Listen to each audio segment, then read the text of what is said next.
This episode of the Best Armies in Warhammer 40k is sponsored by Adepta. More about them later on.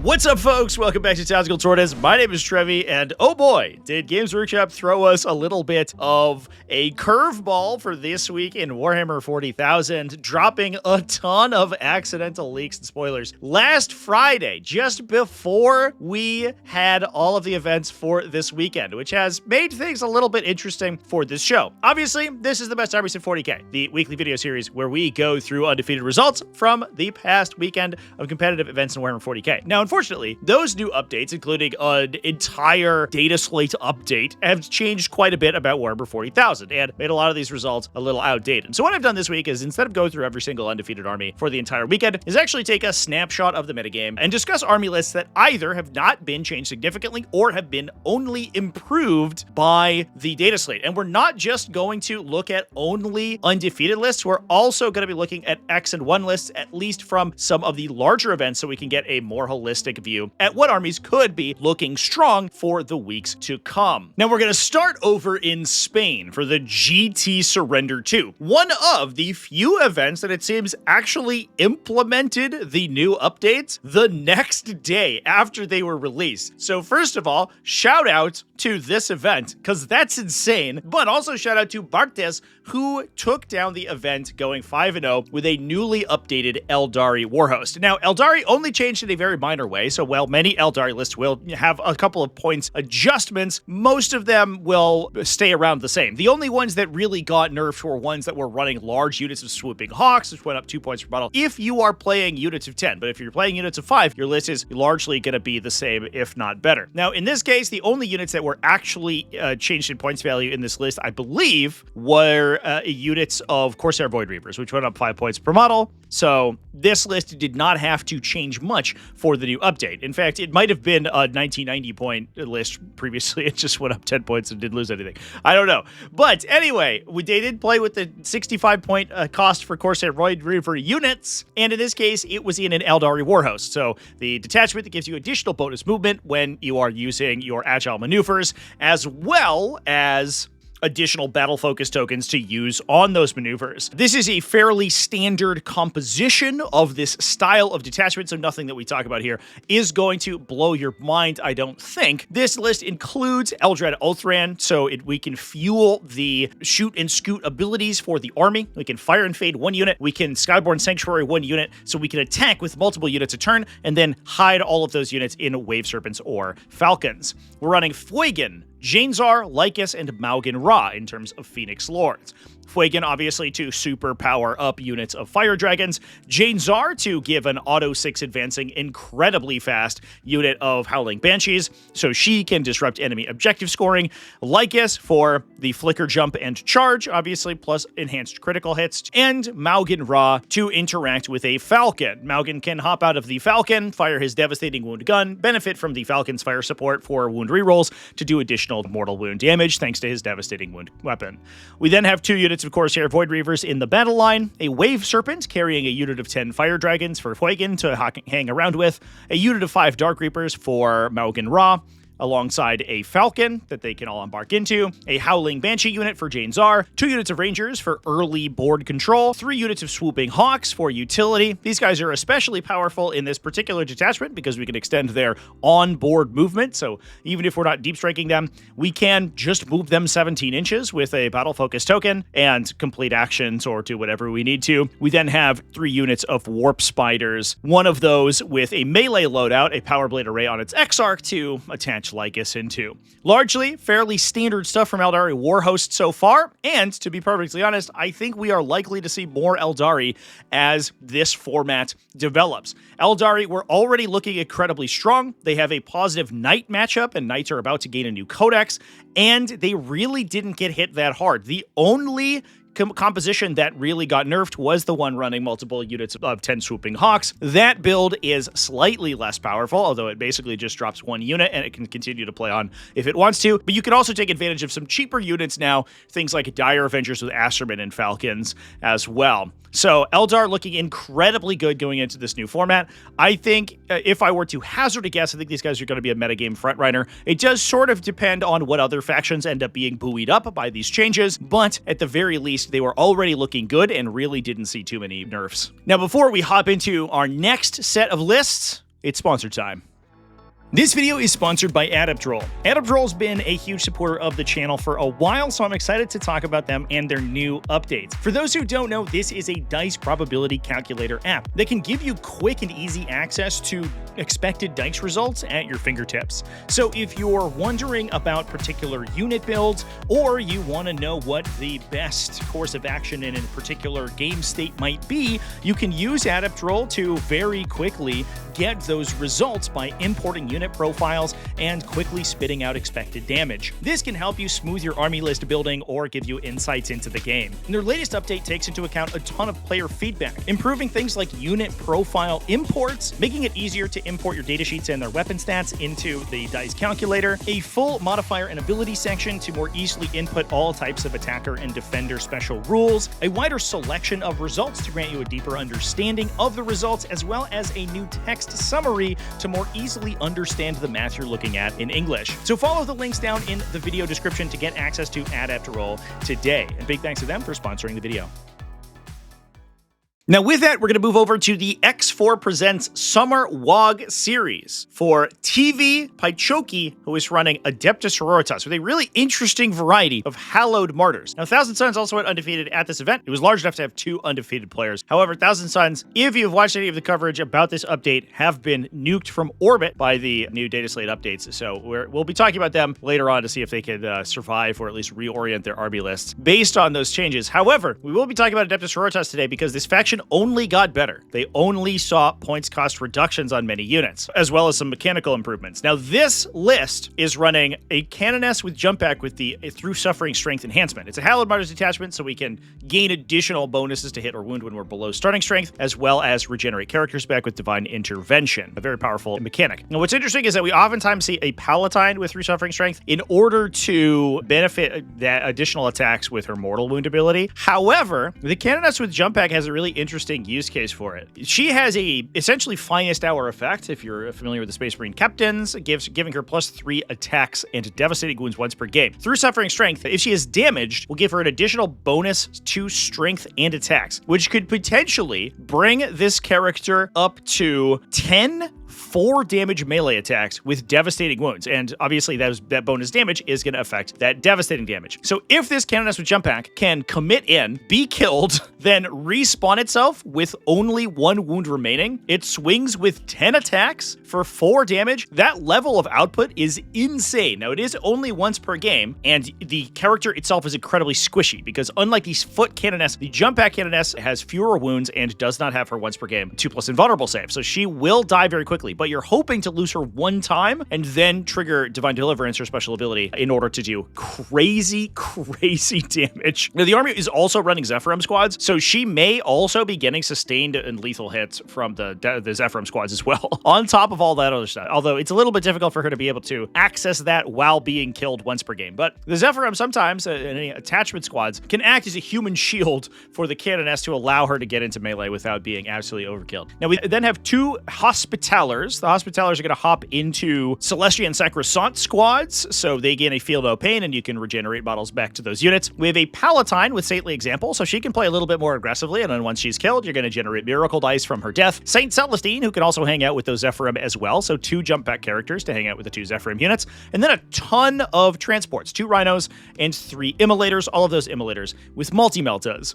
Those are going to combat squad the 3 Dominion squads that are also in the list. All of those equipped with Melta guns. So full Melta loadouts on our Immolators, 4 Melta guns in the units, plus the Melta, the Twin Linked Multi-Melta on top for a total of 6 Melta shots, potentially with rerolls, all of those with bonuses either from the detachment ability if you have taken any damage. For example, the Immolator is destroyed, the Dominion squad takes damage, you lose the Sister Superior who does not have a special weapon, you disembark the Melta guns, and now they hit on 2s, which is pretty cool. That's a nice bonus to have. But the Dominions are also just very powerful. They will grant those Immolators a scout move, and then they themselves can reactive move back into the Immolator potentially in order to to keep themselves alive in response to enemy aggression. That also gives you 3 units of 5 bolter equipped dominions, so we could potentially start those in the rhinos to scout the rhinos to gain additional movement, then fill in the rhinos with the Celestian Sacrosancts if you want to gain board presence by just moving your transports up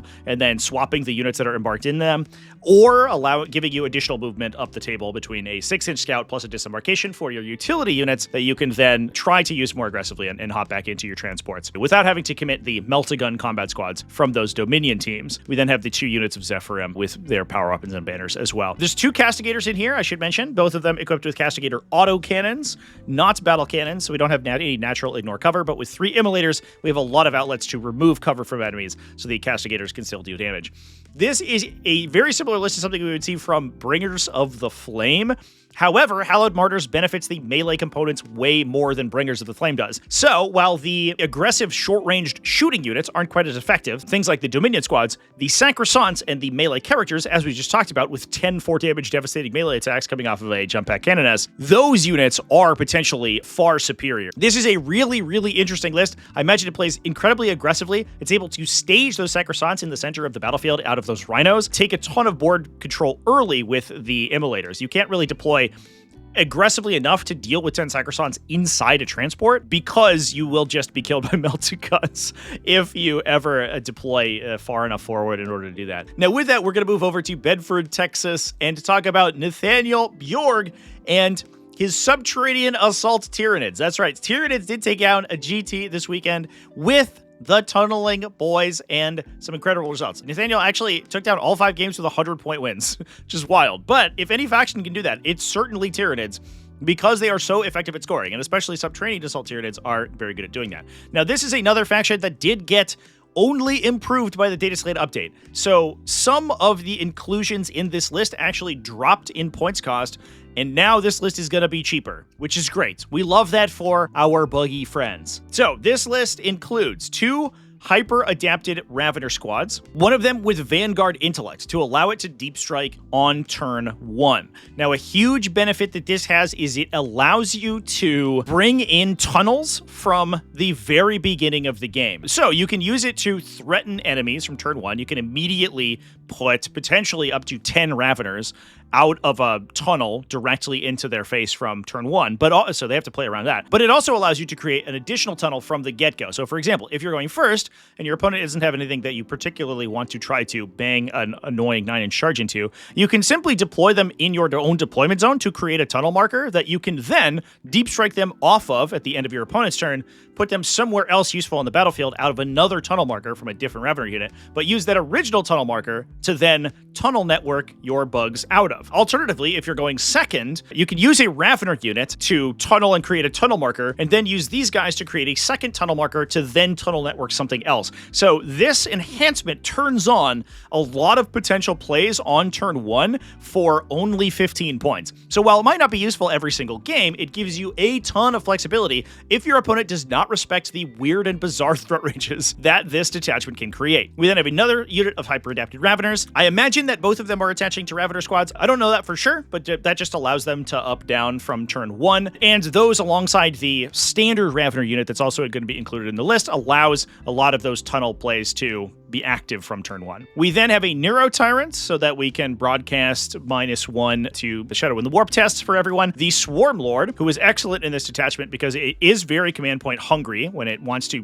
dump all of its units around the table constantly with all of its special repositional abilities, but he also can tunnel network himself into the opponent's face to tax them on command points with his Lord of Deceit. We then have a Trigon with Trigon Prime because it's good at fighting and doing murders on people. We have a Biovore plus a Lictor and 2 Neurolictors for utility. There are 3 Ravener units I mentioned earlier. Probably going to attach a couple of those, at least one, into a hyper-adapted Ravener squad to make a big brick of murder, but you can also keep them separate for utility, obviously, and they're basically just as good. Depends, I think, on how many big attacks you need into your opponent's particular target profiles. We have a lot of early game board sweeping from 3 units of Von Ryan's Leapers. So the one downside of this attachment is that it oftentimes requires something on the board to kill enemy light units that are trying to screen you out. So in this case, the Neurotyrant's kind of important because it can give Neuraloids to your units to give them +1 strength, even if they charge outside of your Synapse auras, which is good for your units like Infiltrators or Scouts, who are going to be pushing outside of your army support abilities. So these units of Von Ryan Sleepers can start 18 inches away from the Neuro Tyrant. They can screen out enemy infiltrating units by taking up that board space. They're also going to be assisted in that capacity with the Lictors and the Neuro Lictors, obviously. But then, they're very fast on the table. You don't need tunnels to deliver them, necessarily. So they can rock forward and clear out, like, units of 5 to 10 light infantry, for example. With a little bit of help, they can potentially knock down 5 Space Marines. I think if 2 units probably hit 1 Space Marine target, they'll most likely kill it. And that allows you to kill all of your opponent's forward operators, so they don't have good screening to block your deep strikes when you start to come in with the monsters and with the hyper-adapted Ravener squads later on over the course of the game. We then also have a Screamer Killer. So he's going to force Battleshock checks on enemies at -1 leadership to potentially activate the Neurolictor aura. So the Neurolictors give a -1 to hit for Battleshocked units, and you gain +1 to wound against Battleshocked units. That allows the hyper-adapted Raveners to go absolutely insane, even against non-vehicle targets. That means they wound most of the game on 4s once they activate that with Twin Links. The number of saves they're going to force on an opponent is crazy. However, you have to get Battleshock onto your target. The Neuro Tyrant's important for that, and then the Screamer Killer also gives you another potential out for an additional Battleshocked enemy. And then we have a Zone Thrope unit, so we can up down, do some damage, and benefit from enfilading emergence in order to gain ignore cover and sustained hits on those guys, which is very nice. Overall, pretty interesting Tyranid list. Definitely not focused on the big monsters, as we've been saying many of these subterranean assault lists have more recently. A lot more finesse-oriented in this particular version. Now with that, let's talk about Death Guard. And to do so, we're actually going to move over to Japan for the Kawasaki International Center 40k GT. This was a 27-player GT, as I mentioned before, held in Japan, which is super cool. And we actually had another golden ticket event held this weekend in South Korea. So a lot of new countries popping up with larger 40k events, which is super cool to see. In this case, the Kawasaki International Center event was won by Sydney Shaban, who was playing Virulent Victorian. This is the index style of detachment that gives you objective secured on all of your Death Guard units. Now, Sydney's list was being led by the Primarch himself, Mortarion, alongside a Lord of Contagion with a Demon Weapon of Nurgle that grants him 5+ critical hits. And obviously, once he's attached into a unit, that Lord of Contagion is going to be getting lethal and sustained hits, so he's getting 5 up lethal and sustained on all of his massive 3 damage melee attacks.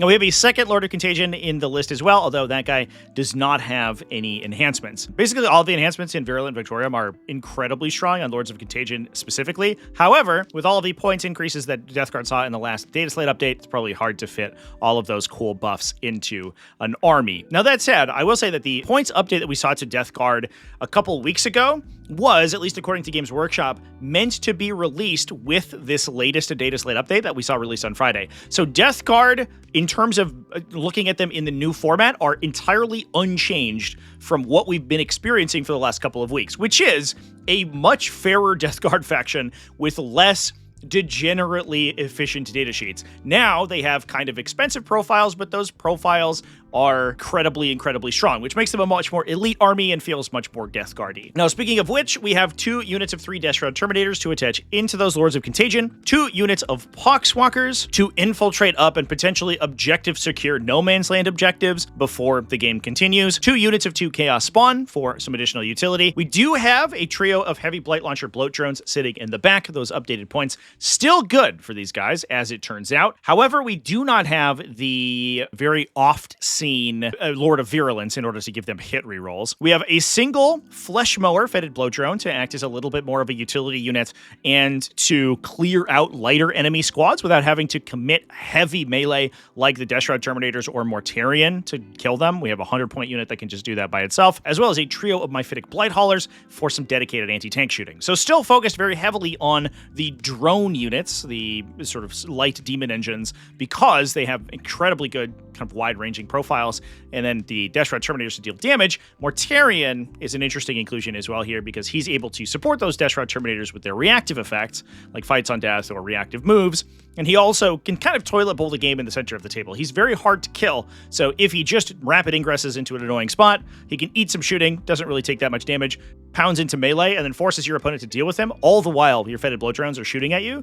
And if he can rapid ingress or drop onto an objective, he can potentially obsec it for you before moving off and continuing down the line. So having these Deep Strikers in Virulent Victorium specifically is incredibly powerful. Plus, he also potentially can instigate those Lords of Contagion to show up because he can run in and afflict enemy units to then allow the Death Shroud Terminators to appear 6 inches away from them rather than 9. So the combination is kind of natural there. Now, moving on, we're going to take a trip over to Northern Ireland to talk about the Warpstorm 2 Wog Harder, which is an incredibly appropriately named event because it was won by Orks. Now, this is pre-Data Slate Orks, and Orks got enormous numbers of buffs, especially to many of their points values, including a couple of mechanical buffs to some of their units, although I don't believe those are very relevant here. However, this list that we're about to talk about has gone down in points. So not only did it win a GT, but it also is going to be more efficient now moving on into the future. Now, that said, this event did use differential scoring, and so the tiebreakers for final placement were differential scoring points. And while Mark did lose his final game, 74-76 against Black Templars, the Black Templars did have another draw on their record. But that put Orks into first place here, using a Tactical Brigade. Now, I know it's been a really long time since we've talked about Orks on this show, because they have sucked for the last 6 months or so, but Tactical Brigade, for those who don't remember, is the Astra Militarum style of detachment for Orks. It allows your bosses and mechs to issue orders to your units. You take a leadership test. If you fail, they punch the unit for a mortal wound. However, succeed or fail, you can gain an effect, either reroll charges, +1 strength to melee weapons, benefits of cover for infantry or mounted units, or +1 to hit for ranged attacks on your infantry and mounted. Now, this detachment tends to be pretty focused on a combination of shooting units that can benefit from that +1 to hit, or potentially the cover when trading shots with enemies, and a couple of dedicated melee units to kind of clean up after those ranged units have done their job.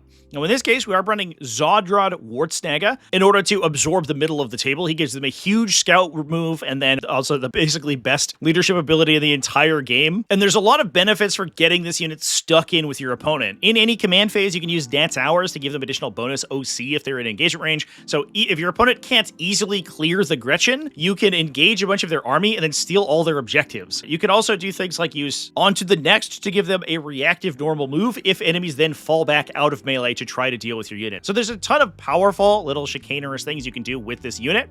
And the unit in general is very hard to deal with and can win a lot of matchups that can't reliably kill through them. If you don't have a high attack volume of reasonably efficient attacks, it's actually very difficult to kill this entire squad. We then have a Beast Boss to go into a unit of Beast Snagaboys. We have 3 big mechs with shock attack guns. These guys are going to attach each into a unit of Tank Busters. The Tank Busters will give them +1 to hit and wound against vehicles. So these big mechs with shock attack guns, despite the fact that their strength is characteristic and ballistic skill characteristic, to be honest, is relatively low, these guys can do absolutely immense damage to vehicles because of that +1 to wound. Those can be supported by a mech with Gob Boomer, so he's able to issue orders up to 18 inches rather than just 6 inches, and he gains lone operative when standing next to a vehicle, so the large number of trucks in the army can actually protect him as he's issuing orders to your units.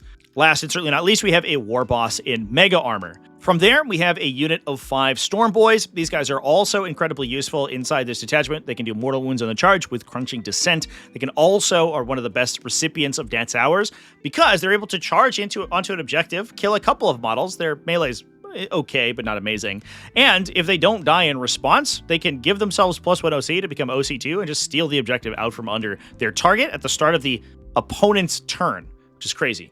We also then have 2 units of Gretchen to generate command points off those objectives and to act as utility units. The 3 units of Tank Busters I mentioned earlier to attach the big mechs with shock attack guns into. Those guys are likely going to be embarked into trucks, who can also serve to carry around the Beast Snagaboy unit and potentially even the unit of 10 Flash Kits in the army. And the Flash Kits are to attach in with a character, a big mech in Mega Armor with the Mech Captain enhancement, one of the most expensive enhancements in 40k, I think, but it makes him into a little bit of a Captain Badrock. It gives his unit full hit rerolls, and he can attach it to flash kit units. Flash kits are one of the best recipients of hit rerolls, and the Big Mech and Mega Armor provides them a 4+ invulnerable save, as well as regenerates models in the unit, so the unit itself is very difficult to kill. This is a staple of Tactical Brigade. They themselves can do a ton of damage. They can give themselves +1 to hit, full hit rerolls, potentially lethal and sustained hits, and they even overwatch fairly well as well. The one downside is that their AP characteristic isn't super high, but their attack volume usually makes up for that. Now, the pièce de résistance here is a unit of 5 Mega Knobs with twin kill saws. These guys can be joined by the War Boss in Mega Armor that's also in the army. He gives the entire unit +1 to hit, so their relatively low attack volume isn't so bad, and then he goes to a relatively respectable 3 damage on the Wog turn with his big strength 12 choppa. Definitely an interesting inclusion, and this particular unit of 5 Mega Knobs actually decreased in value 3 points per model. So this army got 15 points off of just that Mega Knob unit, in addition to 10 points from their Mega Armor War Boss. So this army went down 25 points just from that Mega Knob unit alone. And clearly, it was doing some work for Mark as well. So this army is simply getting better. The flash kits also went down in cost. So this army essentially just picked up an additional utility unit between this event going down and the current format. Now, speaking of armies who are only improving in the new format, let's talk about Tau Empire and Joseph Salt's list from the Port City GT. Now, this was a smaller event, only 20 players, but Joseph did win it using a retaliation cadre. So this is the battle suit focused detachment.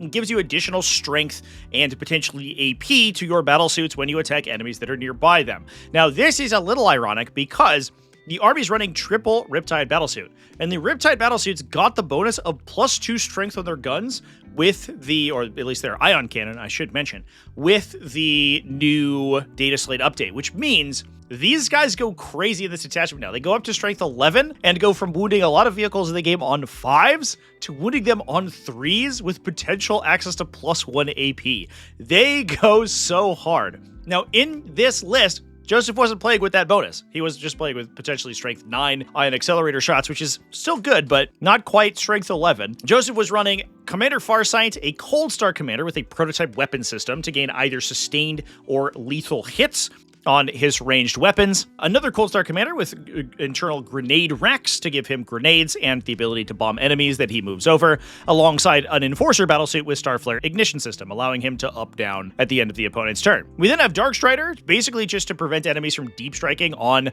the home objective that can protect the home in a lot of matchups, and especially against close deep strikers. It's incredibly strong. And a Firesight team for a lone operative. Those characters were able to attach into a combination of the Crisis battlesuits. We have a Fire Knife battlesuit team, that one equipped with plasma rifles, 2 Starscythe battlesuit teams, one of those with burst cannons, one of those with Tau Flamers to clear infantry and get that bonus AP against infantry, alongside 2 Sunforge battlesuit teams to deal with heavier armor. We have a Kroot Carnivore squad for some early game board control and utility, the 3 Riptide battlesuits I mentioned earlier, as well as 2 stealth battlesuit teams in order to act as spotters. Obviously, not as much of a requirement to take a bunch of spotters now that the Tau Army role has been rewritten so that you only need to spot a unit with a single target for all of your army to get the benefit. So only a few stealth battlesuit teams are necessary in this case. Now, this detachment is one after my own heart. It has a bunch of kind of Eldar style of effects, including a Fire and Fade from the Torchstar Gambit. It allows you to make a normal move after you shoot with one of your battlesuit squads, or Shortened Blade, which allows you to close a deep strike 6 inches away from enemies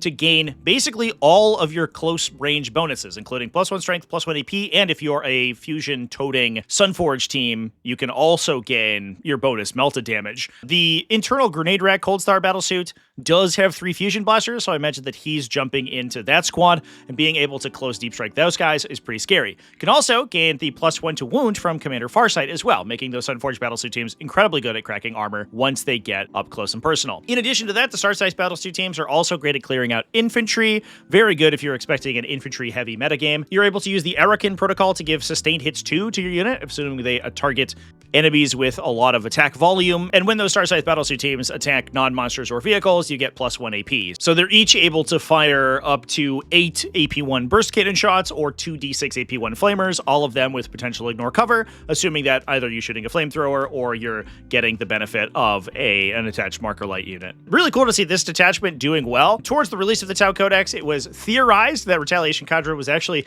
potentially borderline broken, but it's really fallen off since then. And it's exciting to see people maybe start to come back onto it after we see these buffs to the faction. Now, from there, we're going to move over to the September GT run by the Southeast Gaming Alliance, held in the appropriately named Warrior, Alabama, which I greatly appreciate. This is the first of our Space Marine chapters that we're going to be talking about in this video, and this is another list that has only gotten better since the latest update came out. Now, this event was won at a 5-0 record by Michel Forgione, who is playing Salamanders in a Firestorm Assault Force. Now, I have to rant for a moment here that we really can't play realistically Salamanders in their own detachment. Firestorm Assault Force is still strictly better for Salamanders because as of yet, none of the Codex compliant alternate chapters like Imperial Fists, Raven Guard, or Salamanders have had their unique detachments added to the official roster of Codex Space Marine detachments, which means despite the fact that you're playing a Codex compliant Space Marine chapter, you still don't get +1 to wound from Oaths of Moment if you play their unique detachment, which is a little bullshit, and I hope is an oversight, but otherwise it does sort of render all of those unique detachments largely unplayable. However, Firestorm Assault Force allows you to benefit from the +1 to wound and gives you some nice bonuses elsewhere, where you can do things like re-embark your transports at the end of a fight phase, which is one of the more powerful stratagems in that version of the detachment. Now, this list is running Adrax Agatone, as well as Vulcan Heston, a Champion of Humanity, Neo-Volkite Pistol, and Storm Shield Lieutenant, who can give his unit entirely ignore modifiers. Now, this guy oftentimes hangs out with Adrax in order to prevent Adrax's attacks from being manipulated. A big downside for Adrax is that his unit has ridiculously high damage output. He gives his entire unit full wound rerolls.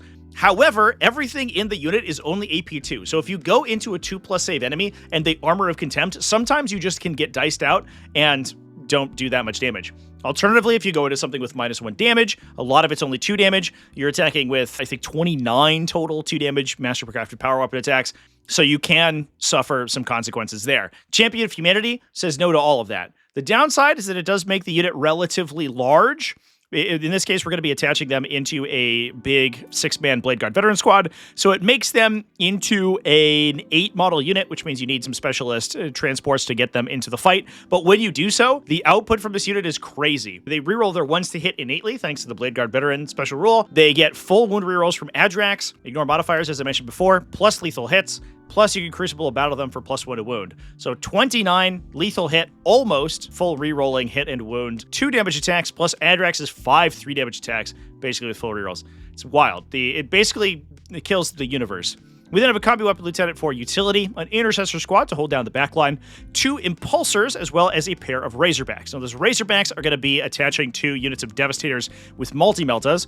These guys are pretty cool because if you target their Oath of Moment target, you're getting hit rerolls for Oath of Moment. They have an auto flip once per game, thanks to their Armorium Cherub, to automatically hit with an attack.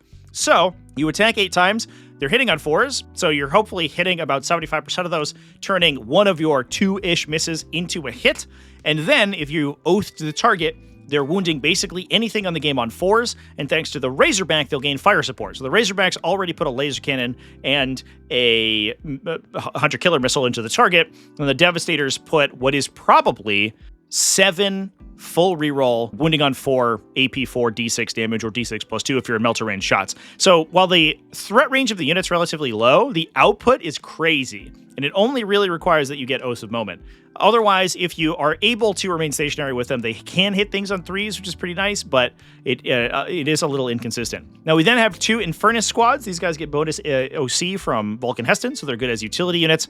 And they're going to be going into the Impulsors, which makes for really strong gunboats. They move 12 inches plus an advance. They get +1 strength within 12 inches because of the detachment ability. They can gain full wound rerolls from Vulcan. and they're firing 5d6 strength 6 AP1 flamers, so they're very good at clearing out other utility units and then dumping a bunch of OC onto objectives.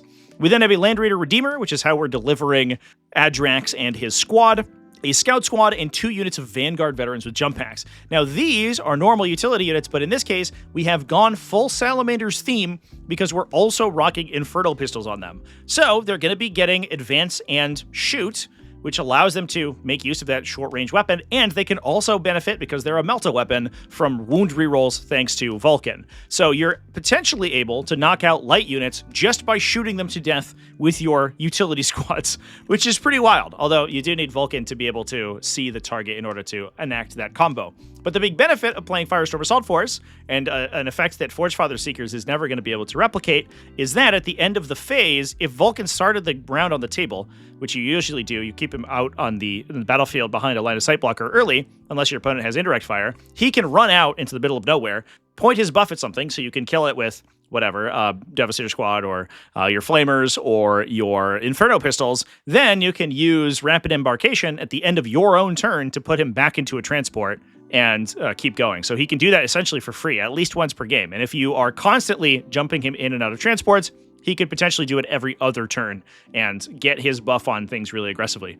Very cool list. I love to see Salamanders on the table. I'm a huge Salamander stan. I, in fact, just won an online GT with them, which I'm very excited about. And it is pretty cool to see them also do well in person. So that moves us over to some Chaos factions. We're going to start at the Karak Portentosus, or Adam Titur took down the event with Chaos Demons. Now, he did tie in the finals. It was a differential scoring event with Ultramarines. However, the Ultramarines list is getting some nerfs in the latest update, so we're going to be focusing on Demons this time around.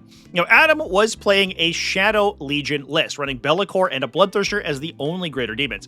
The Bloodthirster is running Fade to Darkness, so he's able to return into reserve after he destroys an enemy in the fight phase and ends unengaged. From there, the list is focused very heavily on scoring. And actually, when Shadow Legion released, a list very similar to this became very popular briefly, but kind of fell off for a while. And I'm surprised that we hadn't seen more success with it, but it seems like this very scoring-heavy kind of board control form of Shadow Legion is slowly creeping back into the demon metagame. This includes a Nurgling squad in the battle line, plus a Beast of Nurgle and a Seeker unit for some early game scouting. That's backed up by a Dark Commune with Leaping Shadows, which gives its entire unit a 9-inch scout.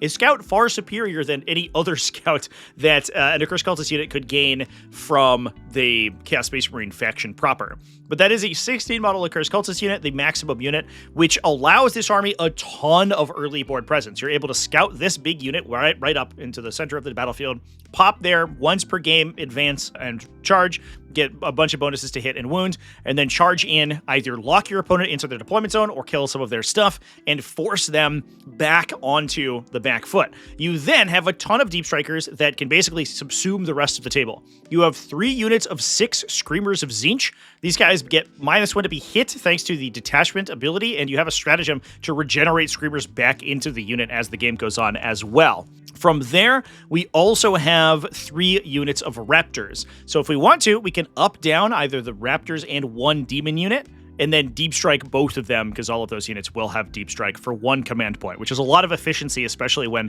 we're talking about teleporting utility units around the battlefield that are going to be scoring you points.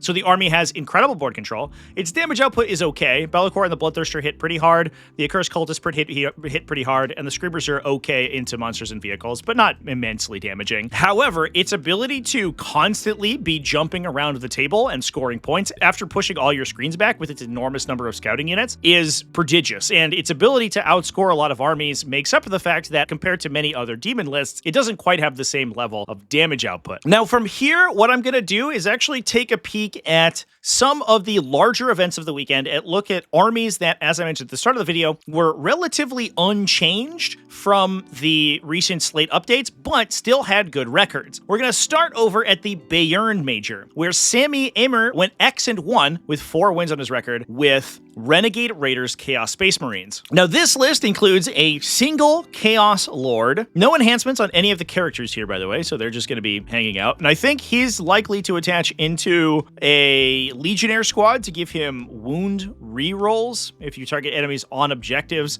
so that he can deal his devastating damage with his Demon Hammer, especially with his +1 damage once per game. We have a Lord Discordant on Hellstalker.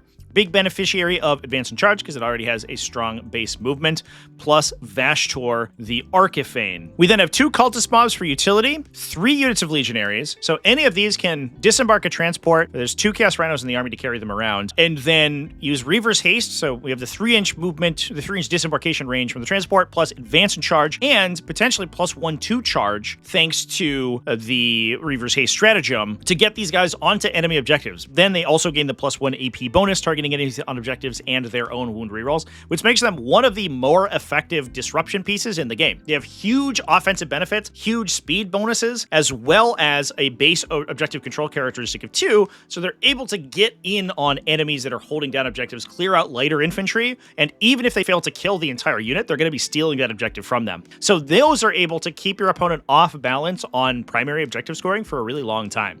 We then have a unit of Chaos Bikers for utility. Nice benefit for these guys is that we can use opportunistic raiders at the end of the fight phase if those bikers were engaged to allow them to fall back a full 12 inches. This catches a lot of people off guard because potentially you can engage the bikers. If you don't kill them, the bikers will just fall back into your deployment zone, steal your objectives, and then complete a bunch of secondaries. We have 3 Predator Destructors. Big benefit here is that they get the +1 AP on their otherwise normally low AP Predator autocannon when targeting enemies on objectives, so that's very nice. A Nemesis Claw, which is interesting to mess with enemies, I guess, that would muck with the Legionaries hitting them, or potentially even units like the Lord Discordant. A Warp Talon unit for a little bit of infantry clearing, as well as 2 units of Noise Marines, which are going to embark into the Rhinos, either alongside with or after the Legionaries disembark, in order to fire out of the top, gain the benefits of your Dark Pacts, because they're going to contribute their Blastmaster shooting to the Rhino. Or obviously you can just disembark them later on and fire with them normally. They gain Assault thanks to the Detachment ability, so they don't really suffer any penalties from not being played in Emperor's Children proper. They're essentially going to work like a slightly enhanced version of a Noise Marine from Emperor's Children. And the +1 AP goes crazy on these guys because they have a huge attack volume and ignore cover built in. So getting to AP2 or AP3 on a lot of their shooting kind of goes crazy. You can also give them reroll hit and wound rolls when they disembark a transport, which again, into a lot of sort of mid-toughness profiles, make Noise Marines absolutely horrifying. They're probably at least as good, if not more effective in this detachment than they are in their own faction. Last but certainly not least, we have a Nurgling squad. This list also has Vashtor the Archifane, although I don't believe that there are any demon engines in the army, so he's just vibing. He's just hanging out. He does Deep Strike, so you can Rapid Ingress him and just play him as a normal beatstick character. And I guess at this point, he's probably cheap enough that he gets value without necessarily having to improve anything with his abilities. So that's kind of an interesting inclusion. He's just a guy with a big hammer. Now moving on, I want to talk about a couple of Space Marine lists from the largest, at least single player event of the weekend, the Flying Monkey Con. We saw a bunch of Space Marine factions go X and 1 with really interesting lists that somehow very artfully dodged every single mechanical or points cost change in the new update, which is kind of crazy. We're going to start with Kyle McCord, who is playing a Wrath of the Rock army from Dark Angels. Now, what's interesting about this army from Kyle, I've actually taken a peek at this particular list in the past, is that it is entirely infantry focused. There is not a single vehicle in the army, although there is one Invader ATV, which means everything in the army is benefiting from the detached ability of a potential -1 to be wounded. This includes Azrael, who's going to hop into a big unit of Sternguard veterans. He gains his hit and wound rerolls when targeting the Oath of Moment target. He has a devastating wound weapon. It's just a lot of potential damage. He also gives them sustained hits and a 4+ invulnerable save. It's a match made in heaven, as they say. We then have a combi weapon lieutenant with Tempered in Battle. This gives him reroll battle shock and leadership tests, which is a nice, I guess, points filler, which is pretty good, I guess. We have an intercessor squad to hold down the back of the table. 2 Centurion Devastator squads, because they are solid, long-ranged infantry that also benefit from the -1 to be wounded from the detached ability, which makes them good at trading hits with even heavier targets because they're are also very difficult to kill innately. They're a base, relatively high toughness and a 2+ save infantry model. We have 3 units of Deathwing Knights, all of those equipped with Maces of Absolution. No characters for them. They're just going to be tanky boys who run up the middle of the table and hit you with a big stick, alongside an Inceptor squad. Pretty interesting inclusion here. I think they're actually a pretty solid recipient for Relics of the Dark Age to improve their strength. Plus, they're just extremely useful as a utility unit that can close range deep strike to do weird secondaries that you might draw. We have an Invader ATV, which is a good utility unit for the early game, a Scout Squad, as well as 2 units of Vanguard Veterans. Again, these guys are relatively tanky. In this case, we're taking Storm Shields on them, so in the comparison between them and Jump Pack Assault Intercessors, the Assault Intercessors tend to do a little bit more damage because they have a Power Fist in the unit, in addition to the mortal wounds that they'll deal on the impact, whereas the Vanguard Veterans have lethal hits and an additional strength in melee. So the melee profile is kind of a side grade. You pay for that with the Vanguard Veterans being a little bit more expensive. However, the biggest benefit that they get is that invuln save. So when you stack that with a potential -1 to be wounded from the detachment ability, these guys get really sticky to kill. And more often than not, you're left with 1 or 2 Vanguard Veterans running around to continuously complete secondaries for the Dark Angels player, which can potentially push a lot of matchups over the edge in their favor. We also then have Chris Green on Blood Angels in a really wild-looking Death Company-focused Blood Angels list. Now, Blood Angels did see some pretty impactful changes in this new update. Their Sanguinary Guard got basically totally rebalanced with new weapon profiles, but a higher points cost. However, as I mentioned before, these Space Marine lists have artfully dodged every single change made to them, because Chris's list not only did not include Sanguinary Guard, it did include 2 Ballistus Dreadnoughts, which would have increased his points cost by 20. However, it also was playing 5 points down at a 1995 total, and played a Land Raider Redeemer, which reduced in value, meaning that he actually comes in at the normal points cost. This army includes 3 Jump Pack Death Company captains. Now, these guys can attach into Death Company Jump Pack squads. They give them sustained hits, and the Death Company squads gain full hit rerolls built in all the time thanks to the Death Company ability. The Death Company captain also allows the unit to fall back and returns their objective control characteristic to them, making them OC1 so that you can actually do stuff with them, because he is a Blood Angels character. So they always have a character staple to them, so they operate normally. In addition, the captain, if destroyed by a melee attack, reflects mortal wounds onto whatever killed him. So these little units can run in and entirely without any support from the rest of the army, come in with sustained hits, hit rerolls, and potential mortal wound infliction as well. On top of that, we're also running a Foot Captain with Rage Fueled Warrior. The sustained hits 3 once per game. A Sanguinary Priest with Gift of Foresight, which I kind of imagine is a points filler. It allows him to automatically succeed dice rolls for himself, but doesn't affect the remainder of his unit. However, if his unit is killed, he's going to just continue on, and I guess be kind of useful on his own. We then have a 10-model Assault Intercessor squad. These guys can join with the Blood Angels captain, as well as the Sanguinary Priest, who can dual attach with a captain model. So he gives +1 AP. The Assault Intercessor squad gives wound rerolls to targeting enemies on objectives, and then the Blood Angels captain comes in with 8 attacks on his finest hour turn, potentially with sustained hits 3. And you can lance and lethal these guys for free as well. The Sanguinary Priest gives all of them +1 AP. So all of your little chainsword attacks go to AP2, and the Blood Angels captain goes up to AP3 with devastating wounds as well. So the combination of those 2 things is good at killing a variety of targets. Your strength 6 on the charge with potentially lance and lethal hits, so you wound a lot of targets on 4s at AP2 with your base chainswords, and then the captain can come in and basically clean house with whatever you hit. We have an Intercessor squad to hold down the backline, a unit of Assault Intercessors with jump packs just to act as utility, 2 Ballistus Dreadnoughts for some long-range shooting, an Infiltrator squad to protect against deep striking enemies, 1 Outrider squad, which is another nice utility unit that gains a really good benefit from the detachment ability. They already gain bonus strength and damage on the charge, but you're going to get an additional bonus from the Liberator Assault Group ability, meaning that they synergize very well, and a Scout squad. Now, last and certainly not least, we have that Land Raider Redeemer, which is going to be delivering that huge unit of Assault Intercessors into the battlefield. So we have this big kind of aircraft carrier of a Land Raider that's moving up the table. We have some shooting support from the Ballistus Dreadnoughts, and then just an immense amount of board control from all of these small units of 5 jump pack infantry who are running around who can basically 1-for-1 almost anything and don't require Oath of Moment to do so. So you can engage in a wide front if you need to without having to focus all your buffs on one target. And you can save that Oath of Moment buff for whatever your Assault Intercessor unit is attacking. Very cool list, incredibly unique. It's been a while since we've seen the Death Company Marine units on the table. Oftentimes we saw 1 to 2 with the captains alongside a unit with Lamarties. This list went all in and instead took a huge brick of melee dudes in a Land Raider Redeemer, which is sick. Now, last but certainly not least, I want to talk about Black Templars. Trainer Wolf also went X and 1. That's a 5-1 record at the Flying Monkey Con with the faction running a Gladius Task Force. Now, I've talked at length about Gladius Task Force and Black Templars, but this is another funny instance where this army included a Ballistus Dreadnought, a unit that increased in points cost.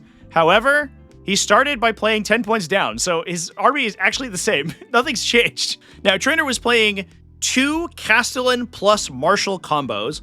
So for those who don't know, the Marshal gives you 5-up critical hits.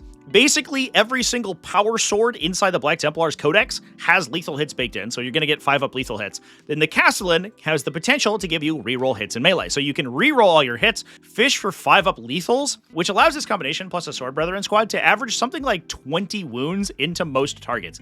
It's absolutely crazy, the amount of efficiency you can get out of these little units with 2 characters put together plus the base unit themselves. We then also have Champlain Grimaldus and an Emperor's Champion, alongside an additional Castellan, but no Marshal to attach with him. We do have a big unit of Assault Intercessors, which I imagine Chaplain Grimaldus is hopping into, alongside another 5-metal Assault Intercessor squad, which oftentimes we see joined by the Emperor's Champion, because he has a once per game devastating wounds ability, kind of like Finest Hour, that then can gain wound rerolls from the Assault Intercessors, plus a standard Intercessor squad to hold down the backline. We then have 2 Impulsors to carry those 5-mans to the battlefield, 2 Repulsor Executioners to carry some more 5-mans and to just be one of the most efficient shooting platforms in the entire game, thanks to full hit rerolls from their datasheet ability, 3 units of 4 Primaris Sword Brethren. One of them, interestingly, is equipped with Astartes Chainswords rather than the lethal hit Mastercrafted power weapons. I imagine that we were worried about occasional infantry skews, and these Sword Brethren squads come in with a baseline 6 melee attacks per model. So if you're looking at killing Toughness 3 infantry, these guys double their output into low toughness targets versus the Mastercrafted power weapons, which if you're also adding the potential 14 to 16 additional attacks from the characters attached in, allow these guys to clip through enormous enemy units really consistently, which is kind of spooky. If you're also considering the massive attack volume from the Repulsor Executioners, that makes this list that looks like, with a bunch of laser destroyers and laser cannons and the Sword Brethren squad's melee profiles, keyed towards killing larger targets. However, these units can kind of fulfill a dual role, which is cool. But other than that, this is a relatively standard Black Templars army. And with that, those are all the best armies in Warhammer 40k for this week. Let me know down in the comment section which one is your favorite. Thanks to Adepta for sponsoring this video, and thanks to everyone for watching all the way to the end of the video, as well as everyone who supports Tactical Tortoise, whether that's over on Patreon at patreon.com/tacticaltortoise, YouTube channel members that you can join right here in the little join button below the video, and Twitch subscribers who help me, and Twitch subscribers who support me over on the Purple channel, where I play all of my online 40k games. I really appreciate all of you. Remember to keep it classy, folks, and have happy wargaming.